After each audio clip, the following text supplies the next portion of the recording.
I'm sure you've heard the saying, look good, feel good. And in America, I believe this is taking over the, the norm. And a lot of people, they feel like if they look good, they're going to feel better. And for the most part, it's true.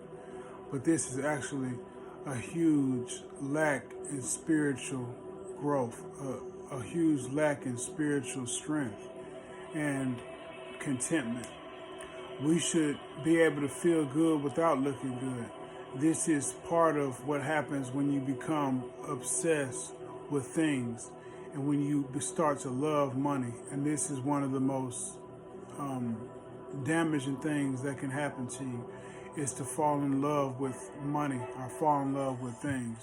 When you do this, then your complete peace and your complete happiness is dependent on the things that you have and the amount of money you have.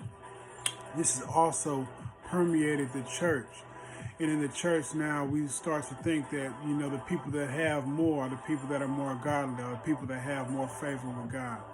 But, the thing is, everyone has different gifts, and sometimes money isn't even a gift at all. But some of the gifts that we do have, a lot of times can be things that help us to gain more money. And we're given these gifts to help each other and for it to be a help to mankind. And if it's not being used in that way, if it's not being used to spread love and to be generous and for charity, then it's not a godly person. So somebody that's obsessed with the way they look, the people that are putting more and more emphasis on their clothes and on their jewelry and all in their car, the people that do these type of things are overcompensating for peace in their life. This missing peace is they're trying to fill it with things. So if you don't feel good, no matter how you look, and you need to put on something to feel good, or you need to know you have a certain amount in the bank to feel good, it shows you there's a lack of a relationship with God in your life. 1 Timothy 6, I'll be reading from verse 4 to verse 12. He is proud, knowing nothing, but is obsessed with disputes and arguments over words, for which come envy, strife, reviling, and evil suspicions, dispersed disputings of men of corrupt minds and destitute of the truth, supposing that gain is godliness. From such withdraw yourself. But godliness with contentment is great gain. For we brought nothing into this world, and we certainly will carry nothing out. And having food and raiment, let us therewith be content. But they that will be rich fall into temptation and a snare, and into many foolish and hurtful lusts, which drown men in destruction and perdition. For the love of money is the root of all evil, which while some covet after, they have erred from the faith, and pierced themselves through with many sorrows. But thou, O man of God, flee these things, and follow after righteousness, godliness, faith, love, patience, and meekness. Fight the good fight of faith. Lay hold on eternal life, whereunto thou art also called, and hast professed a good profession before many witnesses. As you see here, with contentment is where we see the godliness. The godliness is not seen in the amount of things that you have. Right here in verse 8, and having food and raiment, let us therewith be content. And in verse 6 it says, but godliness with contentment is great gain. So the contentment is how we see someone's relationship with God. No matter what they have, they're not trying to add on and add on. They're not always looking for more. They're content with what they have. And we also see godliness in charity. So if somebody is obsessed with the way that they look, you can look at this as them having a spiritual weakness, not the opposite. And usually that's what we'll think. We'll think that the person with the most is somebody who's blessed by God. And, there's nothing wrong with, taking care of the way you look. I have nothing against that at all, and I don't believe God does either.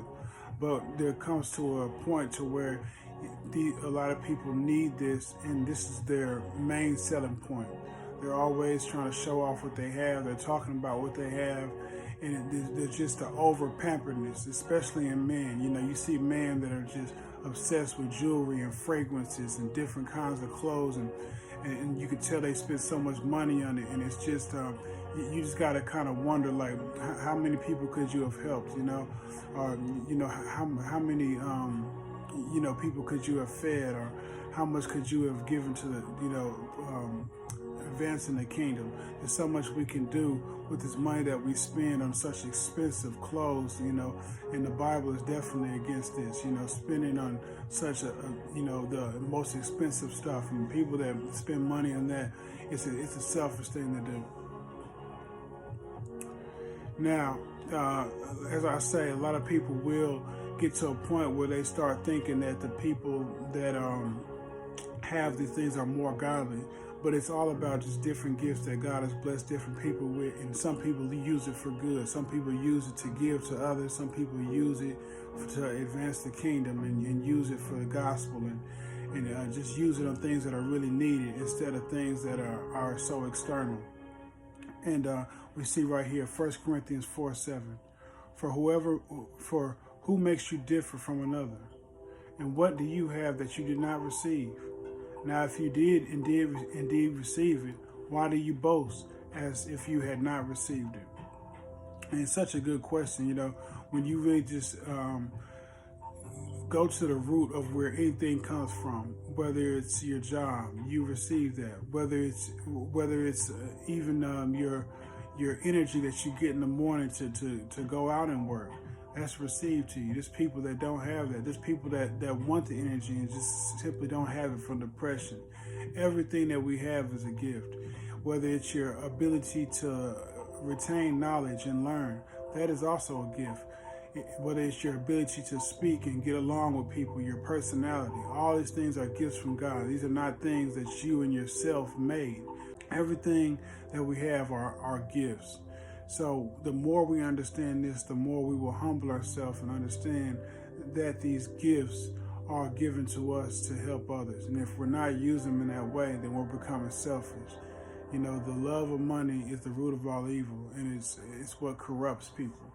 So there's nothing wrong with having money, but loving money and being obsessed with it and loving things and wanting the best of the best, trying to live this king life. This is sinful. And a lot of people, they go in the Bible and they'll bring up King Solomon, and I don't think a lot of people really just know the story too well. I don't know the Bible very well, because King Solomon is not somebody you want to be following. Although he started off okay, you know, he was very wise, he asked for wisdom, he soon fell in the trap of the love of money, and it took him straight to his deathbed. You know, he started falling in love with many women from different kingdoms, and he just completely fell away from God and started worshiping other gods. And this is what the love of money will do. So it's very important that we stay grounded and stay content with the things that we have, and not always look to have more and more and trying to have the best things. And it's more important for us to have the best relationship with God. And the way to have that is through contentment and through charity. So without these two things marking the life of a Christian, I wouldn't be too confident in a strong relationship with Him and God. Something to think about. Do take good care of yourself.